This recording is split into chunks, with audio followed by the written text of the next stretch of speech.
Hello, BookTube. Well, in the interval since I made the day's first two videos, the news of the day has rather caught up with me.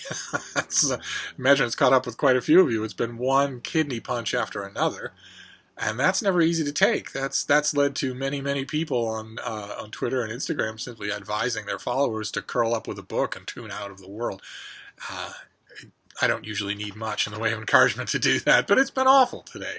For the news of Anthony Bourdain's death at his own hand, the news that the columnist Charles Krauthammer, no matter what you might think of his politics, has been given a death sentence by his doctors. They told him you don't have more than a few weeks to live. The political news of the President of the United States, my own country, going in front of cameras and telling an audience that he thinks that Russia should be reinstated to the G7. Despite the fact that the dictator of Russia sponsored a terrorist attack on British soil, it has been determined by all of that same president's intelligence agencies to have interfered with the 2016 U.S. presidential election, and routinely kills his critics in his own country, including many journalists. And in book news, closer to book news, the author Lionel Shriver, whose works I really like, is now being pilloried for comments that she made to the effect that she worries that the publishing industry in 2018 is putting more emphasis on the diversity checklist of its authors than on the quality of their literary output. Which is not a crazy worry to have. That is not a crazy thing to worry about, and expressing that worry that maybe a publisher cares more about the personal story of the author and where exactly in the minefields of Bosnia they lost their legs than the literary quality of the novel that they wrote. Different if it's a memoir, but the novel that they wrote. Worrying about whether or not that might be happening in 2018 is not crazy. It does not make you a racist. Nevertheless, her comments were made, they were made in public, and they were made with her signature snark and sarcasm and overstatement, and as a result, equally as depressing as those comments were for how easy they can be misconstrued, is also the equally predictable response to those comments, which is the wholesale destruction of her life. We will in short order see her speaking contracts canceled, we will in short order see her book contracts canceled, we will in short order see her royalty contracts renegotiated or zeroed out. We will see her swatted and doxxed in public. We will see her family members swatted and doxxed. Her life will be completely destroyed by that thing that she wrote. And it will be destroyed by people who disagree with her. That's all. That's all. Her life won't be destroyed by anybody that she threw a brick at because she didn't do that. Instead, it'll be that somebody read 1,000 words that she wrote for a deadline, for cash, for an electric bill, and decided, I should get together with 10,000 other people and totally destroy this person's life. I shouldn't leave it to the court of public opinion. I shouldn't say, well, if you agree with her, then that says a lot about you. I shouldn't even make a counter case. Instead, what I and 10,000 other people on social media are going to do is just mob and destroy because we heard something we don't like. And that's... all of these things together, we're going to lose Lionel Shriver as an author. Today is probably the worst day of all to say that I find that regrettable, but even so, she will be gone. She'll never publish another book in her career, and that, I think, is a shame. Even if she has retro or unthought or even loathsome social opinions, I still think that's a shame. And I also think it's a shame that the book community, the bookish reading community, is going to continue to consider itself,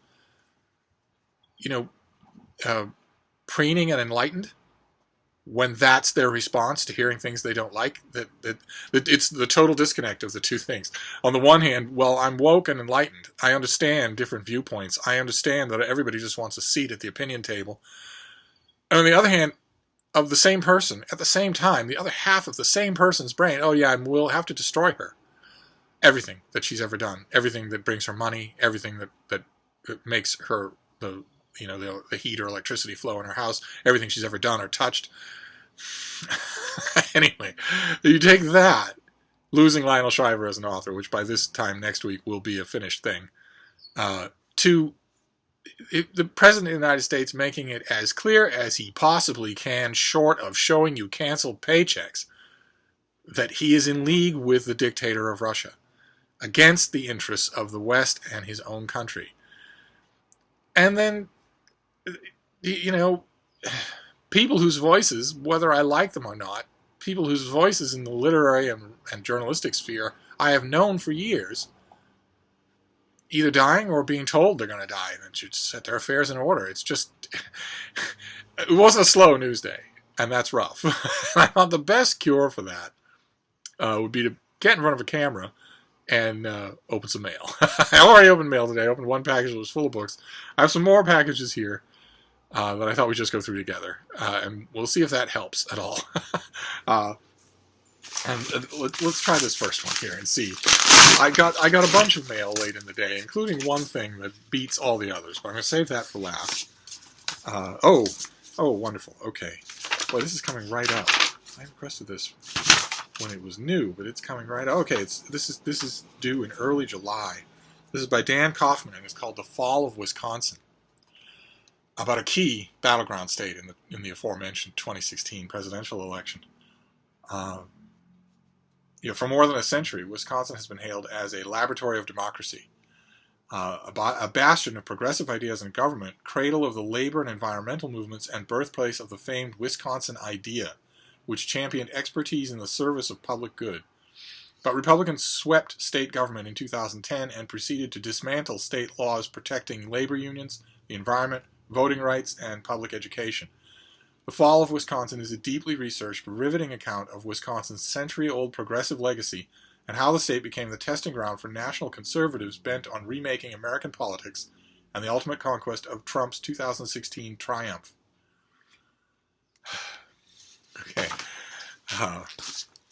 Perhaps not the best book to have started with, but it's the random luck of the draw. I do want to read this. I think the author's probably going to do a pretty impressive job on a very important subject. He mentions the environment and voting rights and social issues like all that. He leaves out the key issue for the paleoconservative wave that is sweeping not only the United States but the whole of the Western world, and that's hatred of women. That's the element that all of these people value more than anything else is the hatred of women. No workplace protections, impossibility of convicting anyone on an accusation of rape, and most important of all, the centerpiece, the thing that the thing at the heart of this movement, repealing Roe v. Wade. That is at the heart of all of this, because the heart of all of this is religious.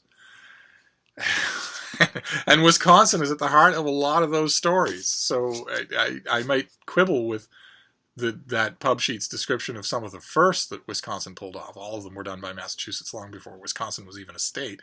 But still, the gigantic shift from an enlightened progressive state to a conservative backwater is important to study. It'll be depressing reading. I don't seem to be able to get away from depressing reading today. Let's move on to this next one. Okay. Okay. I didn't request this, but this looks interesting. It comes out in early September, and it's called On Call in the Arctic by Thomas Sims, who was a young doctor trained in the latest medical knowledge and state-of-the-art equipment, who was suddenly transported back to one of the world's most isolated and unforgiving environments, Nome, Alaska. His plan to become a pediatric surgeon in California drastically changed when, on the eve of being drafted into the U.S. Army to serve as a MASH surgeon in Vietnam, he was offered a commission in the U.S. Public Health Service for assignment in Anchorage, Alaska, where he would be the chief pediatrics at the Alaska Native Medical Center. Life changed, along with his military orders, when Sims was assigned to work as the only physician in Nome. There, he would have the awesome responsibility of rendering medical care under Arctic conditions to the population of this frontier town, plus 13 Eskimo villages in the surrounding Norton Sound area. All the while, he was pegged as both an outsider and an employee of the much-derided federal government. That sounds like Northern Exposure, doesn't it? But then again, a lot of you are probably too young to remember Northern Exposure. Great TV show about it. A fish out of water doctor who's sent as the only doctor for a small town.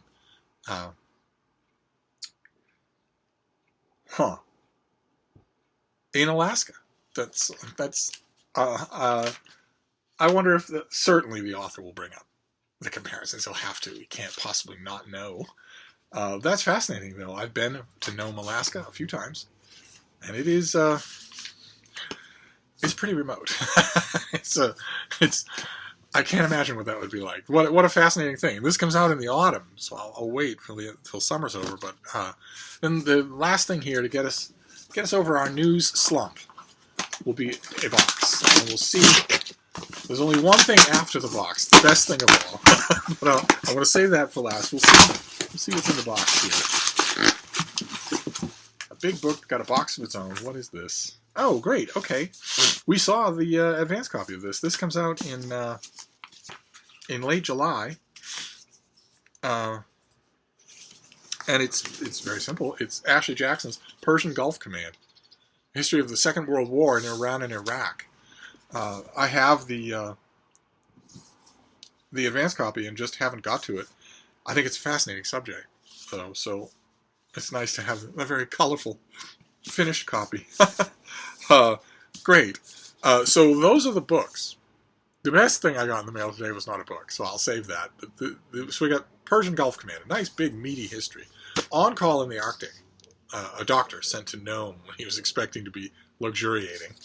And the fall of Wisconsin, which is, I think the author is probably going to make a case that it's the fall of America in miniature. We shall see. But the best thing I got today, totally by surprise, was this.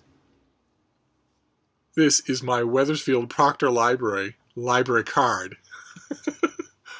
Made out to me.